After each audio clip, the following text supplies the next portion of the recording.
네, 오늘 본문 데살로니가전서 5장 16절로부터 18절 말씀을 가지고 초월적 신앙이라는 제목으로 함께 말씀을 나누겠습니다.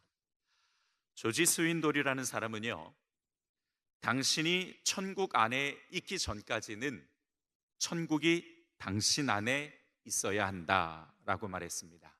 다시 한번요. 당신이 천국 안에 있기 전까지는 천국이 당신 안에 있어야 한다라고 말했습니다. 자, 그렇다면 이 말을 나 자신에게 한번 해볼까요? 한 주간 살아가면서 내 마음은 천국이었는가? 어떻습니까? 여러분, 천국이었습니까? 저는 아멘 못하실 줄 알았습니다. 누가복음 17장 21절에 보면은 하나님의 나라는 너희 안에 있느니라 라고 말씀하셨습니다. 이 말씀은 두 가지 의미가 있는데, 하나는 천국이 이미 우리의 마음 가운데 있다라는 뜻이고, 그 다음에 두 번째로는 예수님의 제자들을 통해서 하나님 나라가 완성되어 간다라는 뜻입니다. 첫 번째 의미로 본다면 이미 우리 마음 안에 천국이 있다라는 것이죠. 그래서 로마서 14장 17절을 보면 하나님의 나라는 먹는 것과 마시는 것이 아니요 오직 성령 안에 있는 의와 평강과 희락이라 라고 말씀하시면서 예수 믿고 성령 받은 사람은 그분이 주시는 의와 평강과 희락으로 이미 하나님 나라를 경험하고 있다라고 말씀하신 것입니다. 이미 우리 안에 하나님의 나라가 있습니다. 자, 그런데 말이죠. 솔직히, 정말 솔직히 한 주간 살아가면서 우리의 마음에 천국이 있었습니까? 내 마음이 천국이었다라고 한다면 지금보다 훨씬 더 다르게 살지 않았을까? 조금 더 잘 살지 않았을까라는 생각을 해보게 됩니다.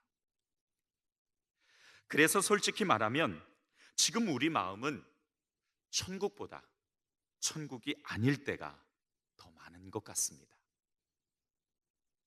성경에서는 이미 하나님 나라가 내 마음에 있다는데 내 마음은 왜 이렇게 어지럽고 복잡하고 힘든 걸까요? 어쩌다가 마음이 좀 평안하려고 들면 세상이 나를 가만히 두지 않습니다. 정치, 경제, 문화, 내 주위의 사람들, 가족, 내 남편, 내 아내, 온통 복잡하고 혼란스러운 일들 뿐이에요. 아마도 가면 갈수록 세상은 점점 더 바빠지고 복잡해지고 혼란스러워지고 사람들은 점점 더 나를 힘들게 하겠지요.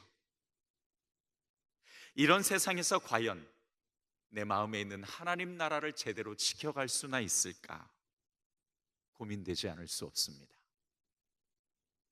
내 안에 있는 하나님 나라, 그 나라를 정말 잘 지켜갈 수 있다면 그보다 더 큰 은혜, 그보다 더 큰 행복이 없을 것 같습니다. 오늘 성경은 이 문제에 대한 해답을 제시해 주시고 있습니다. 여러분, 제가 질문 하나 드리도록 하겠습니다. 만약에 우리 성도들의 인생이 이 땅에 사는 것이 전부라면 어떨까요? 이 땅에 사는 인생이 인생의 전부라면 과연 어떻게 살았을까? 이 땅의 것이 전부니까 땅의 것에 소망을 두고 땅의 것만 바라보며 살았겠지요. 땅의 것을 소유하기 위해 안간힘을 썼을 것이고 하나라도 더 갖기 위해 집착했을 것이고 육신의 편안함을 위해 건강에만 투자했을 것이고 나보다 좀 더 나은 사람들을 바라보며 부러워하고 질투했을 것이고 더 좋은 집, 더 좋은 차, 더 좋은 몸, 더 좋은 기분, 더 좋은 환경을 위해 인생을 올인하며 살았을 것이 분명합니다. 만약에 그렇게 살으셨다면 오늘 좀 회개 좀 하셔야 될 것 같습니다. 그러나 지금 우리는 그렇게 살지 않지요. 왜냐하면 이 땅의 것이 전부가 아닌 줄 알고 있기 때문에. 세상을 살다 보면 정말 힘들 때가 많습니다. 낙심도 되고 절망도 되고 때로는 시험에 들어 하루하루 버티고 견디는 것이 버거울 때가 정말 많아요. 자식들 때문에 얼마나 걱정되고 고민되는지 모릅니다. 남편 때문에, 아내 때문에 마음 상할 때가 한두 번이 아니에요. 세상에 일이 잘 안 돼서, 사업이 내 맘대로 되지 않아서 고민될 때가 한두 번이 아닙니다. 그럼에도 불구하고 눈물 흘리며 씨를 뿌릴 수 있는 것은 보이지 않는 영원한 삶이 우리를 기다리고 있기 때문 아닙니까? 그것을 믿고 있기 때문에, 이 땅의 것이 전부가 아니기 때문에 우리는 이렇게 하루하루 버티고 견디며 살아가고 있는 것입니다. 그게 신앙입니다. 그게 믿음이에요. 지금 당장 현실을 바라보는 것이 아니라 미래의 소망을 바라보며 살아가는 것, 그것이 우리가 가진 신앙의 힘이고 그것이 우리가 가진 믿음의 능력입니다. 물론 우리가 예수님을 믿는다고 해서 지금 당장 천국에 있는 것도 아니고, 그리고 내 마음이 당장 천국으로 완성되는 것도 아닙니다.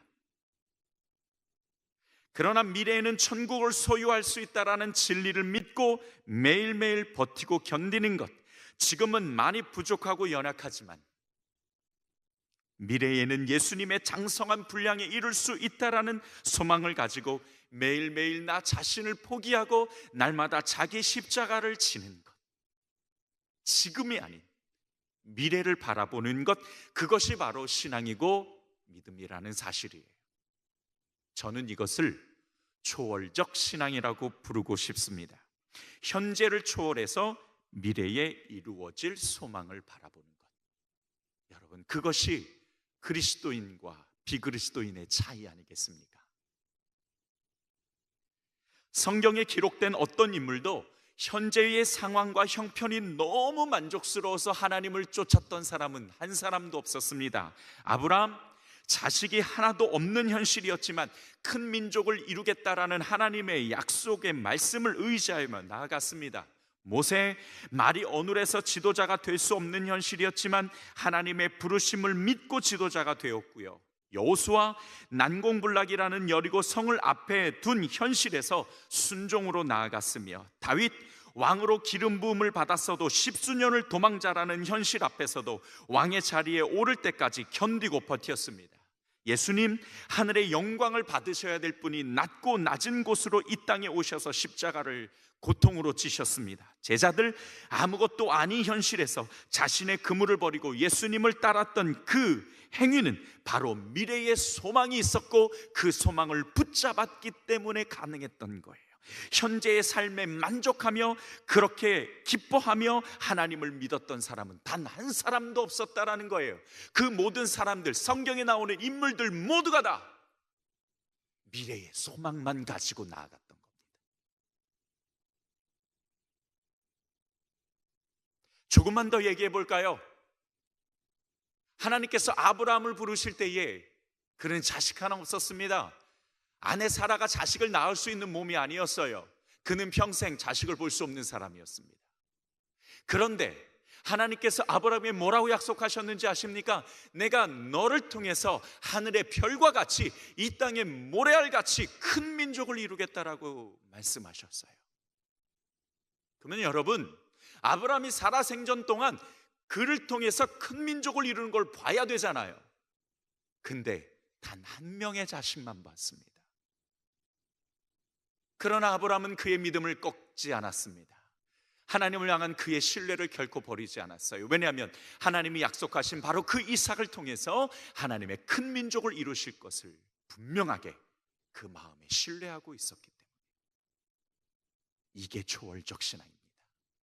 이게 우리가 추구해야 될, 우리가 지향해야 될 믿음의 방법이고 믿음의 삶의 모습이에요. 이것이 없으면 우리는 하루도 버틸 수 없습니다. 세상 사람들처럼 그저 현실에 안주하려고, 그저 육신의 만족을 위해 살아갔겠지요. 신앙은 오히려 미래의 소망을 이루어가는 것입니다. 그렇기 때문에 초월적이어야 한다라는 거예요. 결코 현실적이어서는 안 된다라는 것입니다. 오늘 본문 말씀을 우리가 다시 한번 읽어보겠습니다. 항상 기뻐하라, 쉬지 말고 기도하라, 범사에 감사하라. 이것이 그리스도 예수 안에서 너희를 향하신, 따라서 합시다, 나를 향하신 하나님의 뜻이니라. 자, 우리를 향한 하나님의 뜻이 무엇입니까? 기뻐하는 것이고, 그 다음에 뭐예요? 기도하는 것이고 감사하는 것입니다. 자, 그런데 여러분, 우리가 예수 믿으면서 기뻐하지 않는 성도가 어디 있고, 기도하지 않는 성도가 어디 있고, 감사하지 않는 성도가 어디 있어요? 그거 다 하지요. 아니, 예수 믿지 않는 사람들도 다 합니다. 제 주위에 믿음이 없는 사람들이 몇 명 있어요. 그 사람들도요, 다 나름대로 그냥 열심히 기뻐하려고 합니다. 다 나름대로 믿는 신을 두고 기도하고, 그리고 다 나름대로 어떻게든 감사하려고 노력하는 것을 볼 수 있어요. 예수 믿지 않는 사람들도 이거 다 합니다. 그러면 누구나 다 알고 있는 것을 모를까 봐 하나님께서 우리에게 말씀하신 걸까? 세상 사람들보다 더 못하니까 좀 잘하라고 말씀하신 걸까? 아닙니다. 그것 아니고요. 기뻐하되 어떻게 기뻐해야 되고, 기도하되 어떻게 기도해야 되고, 감사하되 어떻게 감사해야 되는지, 그거를 말씀해 주시고 싶은 거예요. 바로 거기에서 그리스도인과 비그리스도인의 차이가 나타나는 겁니다. 여러분 생각해 보세요. 조금 전에 말씀드렸듯이 세상 사람들도 다 기뻐하고 기도하고 감사합니다. 그런데 그들은요, 기뻐하고 싶을 때 기뻐해요. 적당히 기도합니다.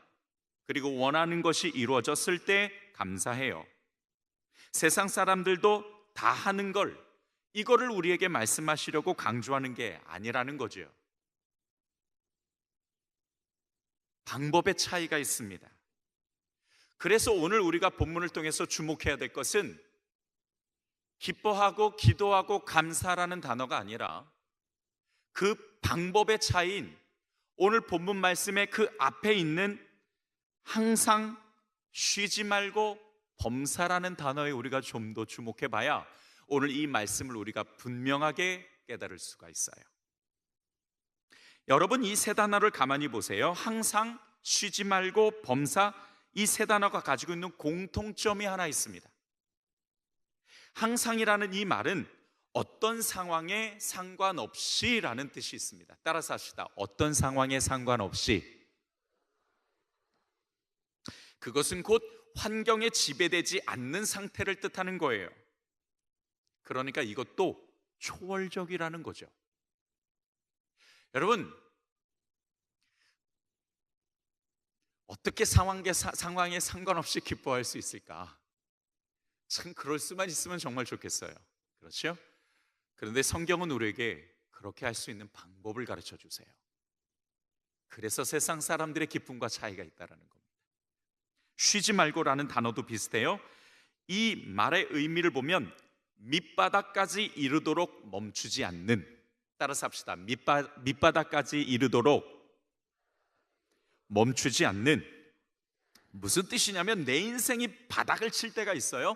그럴 때라도 결코 기도는 멈추지 말라는 거예요. 이건 역시 초월적입니다. 현실을 뛰어넘는 거예요.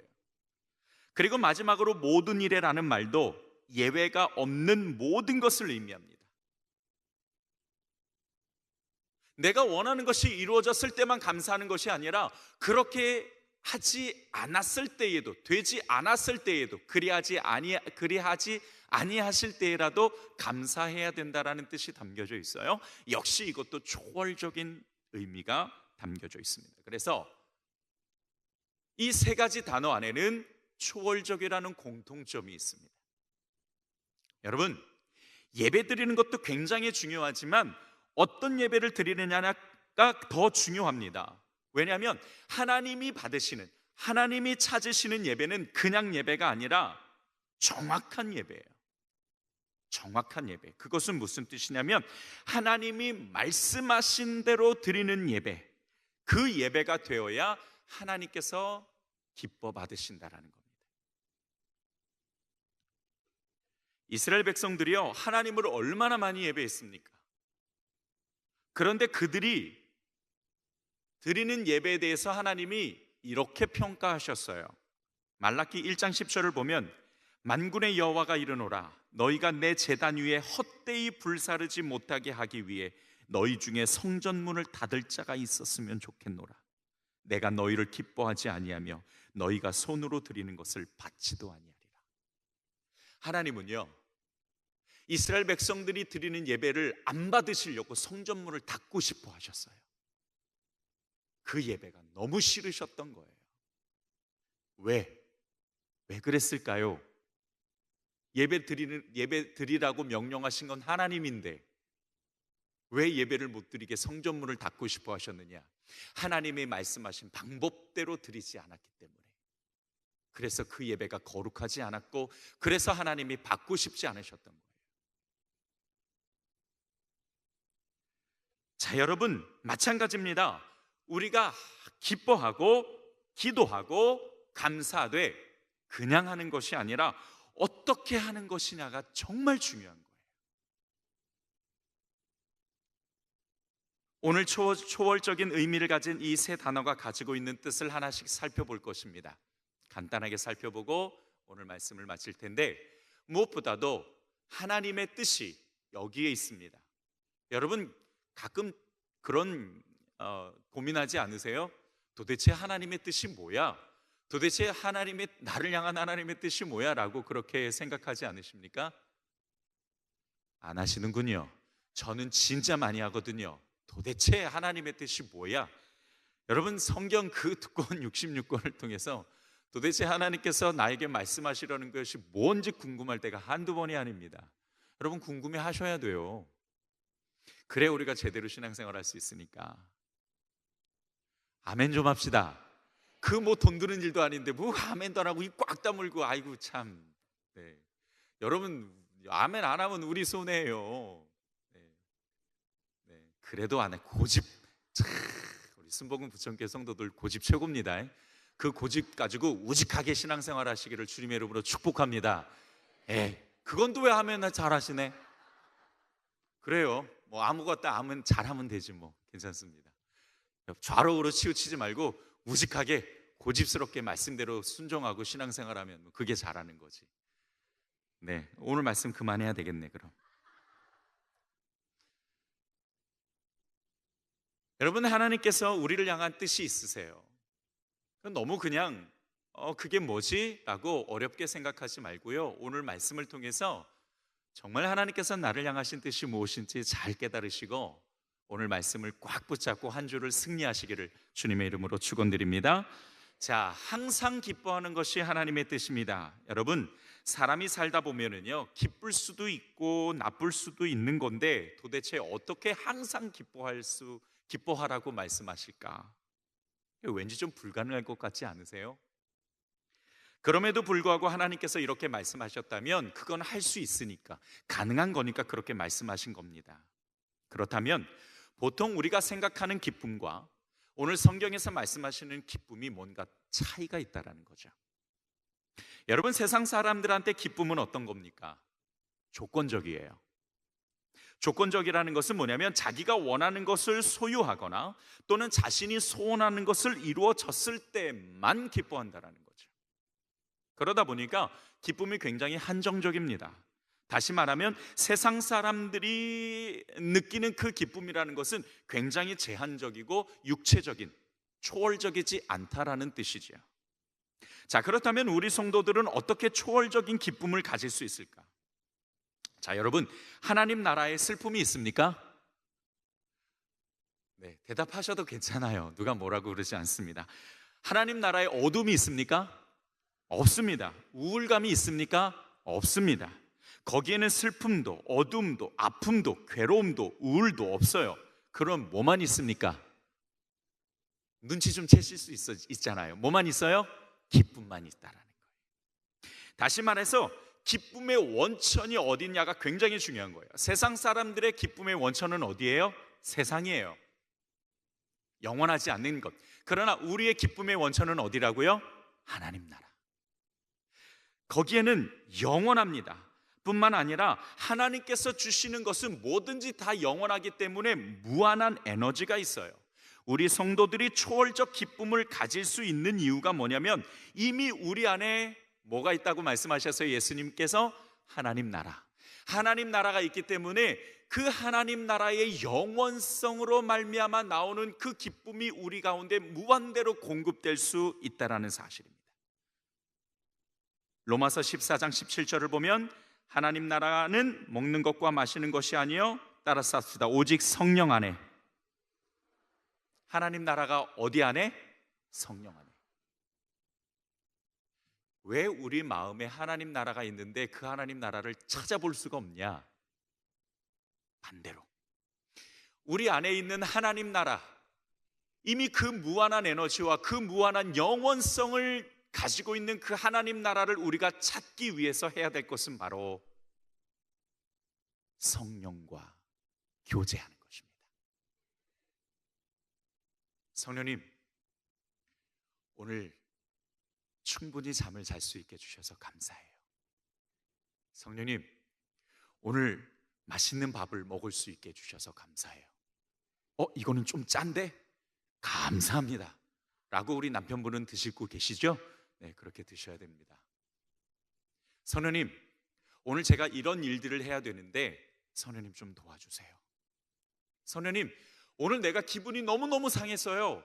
이 사람 때문에 제 마음에 너무 상처가 커요. 성령님, 이 사람 좀 어떻게 해주세요 라고 기도하면 안 되겠죠? 성령님, 오늘 내 마음을 차분하게 해주시고, 성령님, 오늘 내 마음, 내 감정을 꽉 붙잡아 주세요. 성령님, 오늘 잠자리에 들 수 있게 해주셔서 감사합니다. 오늘 하루 일과를 쭉 돌아봤는데 성령님께서 나와 함께 하시지 않는 순간은 단 한 순간도 없었네요. 성령님, 너무 감사해요. 성령님, 내일은 이런 일들이 있습니다. 성령님께서 꼭 도와주셔서 성공할 수 있도록 해주세요. 예수님은요, 우리를 고아와 같이 두지 않으셨어요. 성령을 보내셔서 예수님이 함께 우리와 함께 하실 뿐만 아니라 그분은 카운슬러로서 우리의 삶을 도우시는 분이라고 말씀하셨습니다. 우리를 진리로 인도해 주시고 우리에게 새로운 영을 부어주시고 우리에게 미래를 알 수 있도록 능력을 주셔서 우리가 세상을 어떻게 성공적으로 살아가야 될지를 가르쳐 주시고 인도해 주시는 줄 믿으시기 바랍니다. 그 성령과 함께 교제하고 그 성령과 함께 동행할 때에 비로소 내 안에 있는 무한한 에너지, 바로 그 기쁨이 공급될 수 있다는 사실이에요. 여러분, 가만히 생각해 보세요. 내가 불평하고 불만하고 속상하고 힘들 때 언제 그랬나? 그거는 하나님과의 관계가 끊어지거나 멀어졌을 때, 나의 감정과 나의 상황과 그리고 나의 잘못된 생각, 마인드 때문에 하나님을 기억하지 못하고 인지하지 못할 때, 그럴 때 그렇게 부정적이고 불평하고 불만이 많이 나와요. 어떻게 항상 기뻐할 수 있느냐? 그것은 바로 성령 안에서 의와 평강과 희락이라는 말씀을 우리가 의지하고 성령과 함께 동행하고 성령과 함께 교제할 때에 비로소 초월적인 기쁨을 우리가 찾을 수 있습니다. 현실이 암담해도 기도하다 보면 평안이 생기고 안정감이 생기고 기쁨이 있는 것을 우리가 경험합니다. 큰 위기를 닥쳐도 예수님께 맡겨드리면 마치 아무 일도 없다는 것과 같이 평안과 기쁨을 느낄 수가 있죠. 그리고 가장 중요한 것, 바로 내 안에 계신 성령님과 끊임없이 교제하고 도움을 요청하는 겁니다. 여러분, 항상 기뻐한다고 해서 그 기쁨의 순간이 1초도 멈추지 않는다라는 뜻이 아니에요. 내가 때로는 낙심하고 기쁘지 않을 때에 내가 성령과 동행하고 성령께 도움을 요청해야 할 때 그때 비로소 내 안에 다시 새로운 기쁨을 공급해 주신다는 뜻이죠. 제가 예전에 한 3개월간 영적으로 번아웃 됐을 때가 있습니다. 제가 요즘 초동신방을 하는데 초동신방 때도 말씀드렸던 이야기인데요. 한 3개월간 너무너무 고통스러웠어요. 그만한 지옥이 더 있을까라고 생각할 정도로 하나님과의 관계가 완전 단절되어질 뿐만 아니라 내 의지로 하나님을 찾을 수가 없을 정도로 완전히 번아웃 되었어요. 주일이 되었습니다. 교회를 가야 되는데 너무 교회 가기가 싫은 거예요. 내가 교회 가서 뭐해? 이런 상황에서 내가 하나님께 기도하면 뭐하고 예배하면 뭐할까요? 너무 가기가 싫었어요. 그리고서는 음악을 들으려고, 그때는 이제 테이프가 있었으니까 테이프를 제가 플레이 시켰죠. 근데 거기에서 어떤 노래가 흘러나오냐면, 여러분 아시는지 모르겠습니다. 주님과 같이 내 마음 만지는 분은 없네. 오랜 세월 찾아 난 알았네. 내겐 주밖에 없네. 라는 찬송이 쫙 흘러나오는데요, 갑자기 내 마음속에 그렇게 번아웃돼서 온갖 가라앉은 것들이 확 하고 일어나더니 성령의 충만함을 내게 주시고 성령께서 내 마음과 감정을 만져주시기 시작합니다.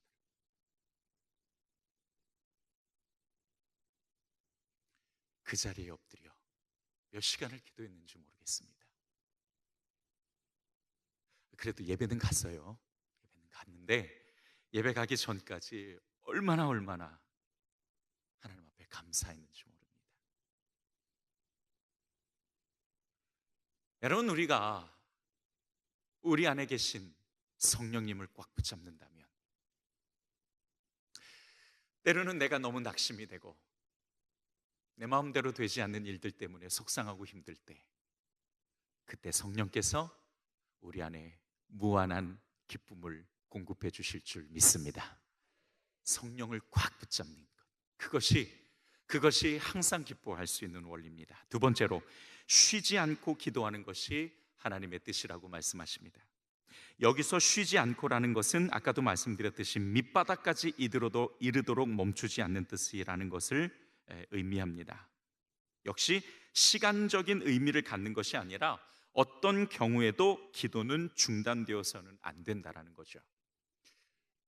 쉬지 말고 기도하라. 우리 예전에는 그렇게 이해했죠. 그럼 뭐야, 1시도 기도를 멈춰서는 안 된다라는 거야? 1분도 쉬지 말라고? 1초도 쉬지 말라고? 제가 그랬어요. 제가 하나님 앞에 그렇게 우겼던 적이 있었습니다. 잘 몰랐던 때.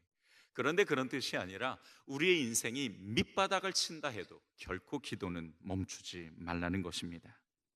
사람이 견디기 어렵고 이해할 수 없는 극한 상황에 이뤘을 때에도 마음을 열고 끊임없이 기도해야 됨을 강조하고 있는 것입니다. 성경에서는 기도에 대한 의미를 크게 두 가지로 분류합니다. 하나는 자신의 필요를 채우기 위해서 하나님 앞에 간구하는 것이 있고, 두 번째로는 하나님께 초점을 맞추고 하나님의 뜻을 묻는 기도가 있습니다. 그래서 간구와 기도는 똑같은 맥락을 갖고 있지만 사실 조금 더 다르게 분류할 수도 있어요. 간구는 내가 원하는 것을 하나님 앞에 구하는 것, 기도는 하나님께 뜻을 묻는 것입니다. 오늘 본문에서 말씀하시는 기도는 자신의 필요를 채우기 위한 간구가 아니라 하나님께 초점을 맞추고 하나님의 뜻을 묻기 위한 기도입니다. 다시 말하면 끊임없이 성령과 교제하면서 하나님의 음성을 들어야 된다는 거예요. 그래서 바로 여기에서 커뮤니케이션이 이루어지는 겁니다. 하나님과의 영적 교제가 이루어지는 거예요. 선하님께 도움을 요청하는 것뿐만 아니라 또한 기도를 통해서 하나님의 뜻을 묻고 그 뜻이 무엇인지, 왜 나에게 이런 고난을 주셨는지, 왜 나에게 이런 상황을 주셨는지, 왜 나에게 이러한 사람들을 보내주셨는지를 기도하면서 하나님의 뜻을 묻고 깨닫는 거예요. 여러분, 우리에게 고난이 여러분은 모르겠지만 저에게는 자주 찾아옵니다. 시험도 자주 찾아와요. 그런데 그 고난과 시험이 왔을 때 도대체 왜 이게 왔는지 모르면 견디고 버티는 것이 너무 힘들어요. 내가 죄를 많이 지었나? 내가 뭔가 잘못을 많이 했나? 하나님이 나를 버리셨나? 나를 고통스럽게 하시려고 그러나? 하나님의 뜻을 모르면 너무너무 힘들어요. 하루 견디고 버티는 것이 진짜 어렵습니다. 그런데 말이죠, 왜 하나님이 그 고난을 주시고 왜 힘든 걸 주셨는지를 알면 결코 힘들지만은 않습니다. 어렵지만은 않아요. 그래, 하나님이 이것을 위해서 나에게 이 고난을 주셨구나. 그러면 내가 잘 견뎌서 나중에 하나님께 칭찬받고 복받아야지. 고난은 축복의 껍질이라고 하셨으니까 적어도 내가 이 고난을 열심히 버티고 견뎌서 하나님께 칭찬받아야지라는 목표가 생기잖아요. 소망이 생기잖아요. 아멘. 그렇기 때문에 기도해야 된다는 거예요. 하나님, 내가 이렇게 힘듭니다. 하나님, 내가 이렇게 어려워요. 하나님, 왜 나에게 이런 고난을 주셨는지 내가 알고 싶습니다. 하나님의 뜻을 묻습니다. 하나님의 뜻이 무엇인지를 내게 말씀해 주시고 감동하여 주옵소서. 기도할 때에 하나님께서 우리에게 말씀해 주십니다. 물론 여러분, 하나님께 기도한다고 해서 하나님께서 무슨 점쟁이처럼 그 자리에서 이거 이렇게 가르쳐 주시는 것은 아니에요.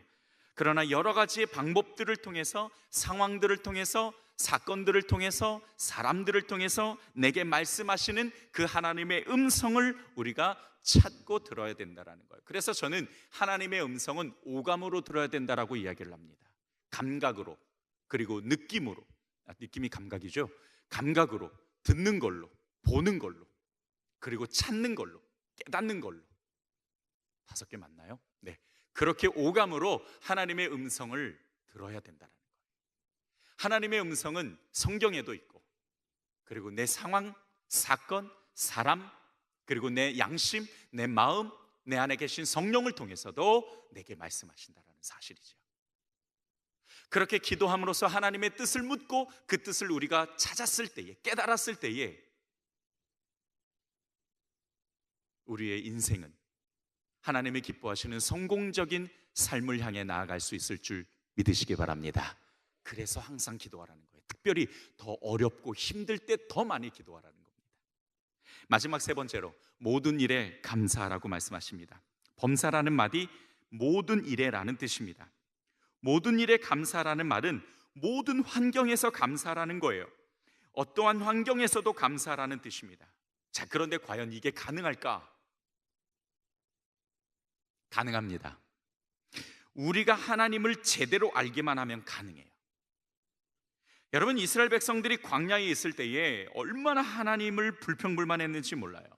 40년간 광야에 머무르면서 시시때때 어려움만 만나면 불평불만 늘어놓고, 내가 애굽에 있을 걸 왜 나와가지고 이 모양 이 꼴 이 고통을 내가 당하나, 모세와 하나님을 얼마나 원망했는지 몰라요. 자, 그런데 여러분 보세요. 하나님께서 이스라엘을 출애굽시키신 것은 그들을 고통스럽게 하시려는 것이 아니었어요. 사실은 하나님의 약속의 땅, 더 젖과 꿀이 흐르는 더 멋진 땅으로 인도해 주시기 위한 계획이셨습니다. 만약에 그들이 그 하나님의 말씀을 완전하게 신뢰하고 믿고 있었다면 그 과정에서 조금 어렵고 힘든 상황이 있었을 때 불평불만했을까? 물론 그랬을 수도 있죠. 물론 좀 어려웠을 수도 있어요. 우리도 부족한 인간이니까 하나님께 조금은 때로는 서운하다라고 이야기하고 어렵다라고 이야기할 수는 있어요. 그러나 그것이 하나님과의 관계를 끊어놓을 정도로 그렇게 큰 치명적인 것은 아니라는 거예요. 하나님의 뜻을 제대로 알면, 하나님의 길을 제대로 알면 우리가 왜 감사하지 않을 수 있습니까? 여러분, 성경에 아주 훌륭한 구절이 있어요. 감사함으로 받으면, 혹시 그 다음에 아시는 분 계십니까? 따라서 합시다. 버릴 것이 없나니.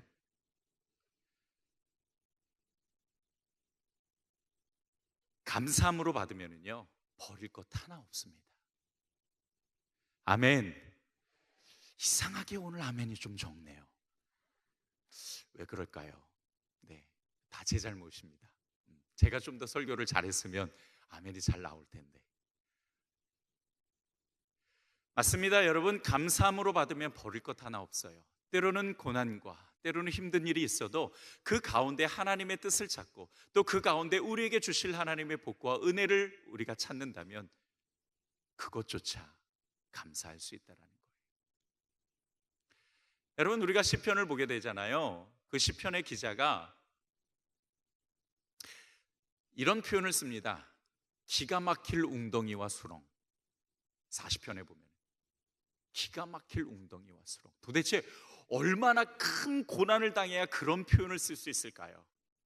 근데 저도 얼마 전에 그러한 표현을 써서 기도할 정도의 큰 수렁과 그리고 웅덩이를 만난 적이 있었습니다. 궁금하신가요? 안 궁금하시구나. 그러니까 넘어가겠습니다. 네. 그런데 그 상황에서 성령님께서 계속 저에게 말씀하시는 것은 뭐냐면 감사하라는 거예요. 도대체 내가 이 상황에서 어떻게 감사하라고? 하나님, 내가 이 상황에서 내가 도대체 어떻게 감사라고 나에게 그런 감동과 말씀을 주신 거예요? 난 못합니다. 난 못합니다. 라고 이야기를 했지만 내 안에 끊임없이 성령께서 요구하시기 때문에 감사를 드렸지요. 그런데 나중에 그 기가 막힐 웅덩이와 수렁에서 딱 빠져나오고 나니까 하나님이 왜 그 상황을 주셨는지 알겠더라고요. 그리고서는 제가 조금 아쉬워했던 게 있었습니다. 이럴 줄 알았으면, 이렇게 더 큰 은혜와 복을 경험할 줄 알았다면 내가 그때 좀 더 감사할 걸. 그러면 좀 더 그 감사로 인해서 하나님이 좀 더 큰 복을 주시지 않았을까라는 아쉬움이 있었어요. 감사함으로 받으면 버릴 것 하나 없습니다. 왜 주셨는 줄 아니까, 왜 고난과 시험을 주셨는 줄 아니까 오히려 감사하게 되고 그 감사로 성숙하게 되고 그 성숙함으로 하나님 앞에 영광 올려드릴 줄 알게 되고 그리고 하나님이 기뻐하시는 삶을 살 줄 알게 되니까 얼마나 내 인생에 행복이 있는지 모릅니다.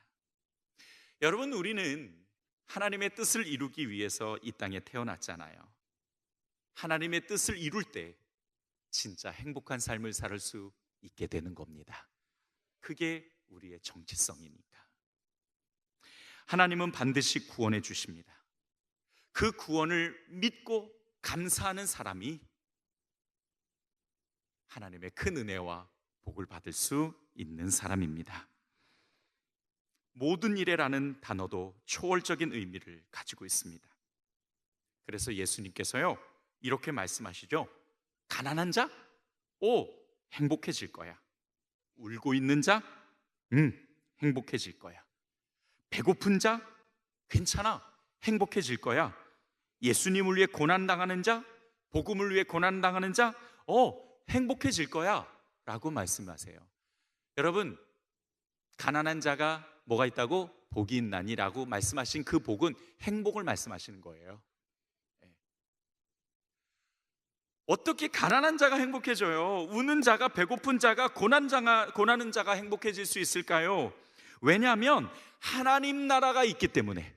바로 그 초월적 신앙을 가진 자는 그러한 상황에서도 충분히 행복할 수 있다라고 말씀해 주시는 겁니다. 그래서 예수님께서 우리에게 말씀해 주신 신앙도 바로 초월적 신앙이에요. 오늘 우리가 살아가는 이 세상에서 이 초월적 신앙을 가질 수 있다라고 한다면 현실은 죽을 것 같이 힘들어도 미래는 반드시 소망이 있으니까, 우리는 하나님의 자녀이니까, 구원의 은총을 받은 사람이니까, 그래서 감사할 수 있습니다. 말씀을 정리하겠습니다. 기쁨과 기도와 감사는 반드시 실천해야 될 하나님의 뜻입니다.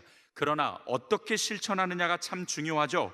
어떠한 상황에서도 기뻐할 수 있는 것은 성령이 내 안에 계시기 때문에, 하나님 나라의 그 무한한 기쁨을 내 가운데 성령이 공급해 주시기 때문에 우리가 늘 성령님께 묻고 기도하고 성령님께 도움을 요청하고 교제하고 그분과 함께 살아간다면, 또한 쉬지 않고 기도할 수 있는 것은 하나님께서 언제나 나와 함께 동행하실 뿐만 아니라 그 기도를 통해서 하나님의 뜻을 알게 해주시고 그 뜻을 알았을 때에 우리가 능히 하나님을 믿고 한 걸음 한 걸음 나아가며 버틸 수 있으니까, 모든 일에 감사할 수 있는 것은 바로 구원이 나에게 있기 때문에, 그리고 나의 아버지가, 하늘 아버지가 나에게 가장 좋은 곳으로 주시겠다라고 약속하셨기 때문에 우리가 감사할 수 있습니다. 이렇게 살아가는 것이 하나님의 뜻입니다. 우리는 초월적 신앙, 현실을 바라보고 현실에서 낙심하는 제한적 신앙이 아니라 현실을 뛰어넘어 미래의 소망을 바라보고 하나님을 바라보는 초월적 신앙이 되어야 됩니다. 초월적 신앙은 여러분, 훈련의 문제이지 불가능한 것이 절대로 아니라는 겁니다. 오늘부터 이제 한 주간이 시작됩니다. 여러분 항상 기뻐하고 쉬지 말고 기도하고 범사에 감사해서 하나님의 뜻이 여러분 가운데 이루어지고 바로 하나님께서 우리 가운데 계획하신 성공적인 삶을 살아가는 저와 여러분이 되기를 주님의 이름으로 축원드립니다. 이 시간 우리